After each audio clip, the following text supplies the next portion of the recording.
basically he laid out a case, a very convincing case, that this wasn't just simple negligence, this was recklessness, that they acted with reckless disregard, really, of very serious considerations, which not only should they have been aware of, but they were aware of. I mean, they knew that in the business that they were in, that the communication of information, which is vulnerable to hacking, vulnerable to being overheard by foreign governments, individuals, good, bad, or indifferent, subjected them to a requirement of high scrutiny and care in the handling of the information, and they did just the opposite of that.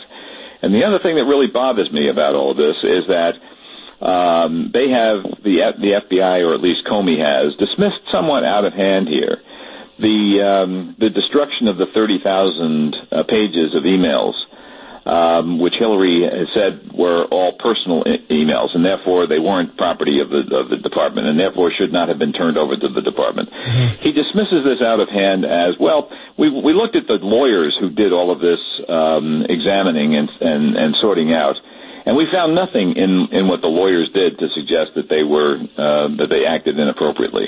Two things about that. One, she has sworn under penalty of perjury in declarations that she filed that she is the one that made the determination. Mm-hmm. Not that she bucked it to her lawyers who did the analysis, but that she did it.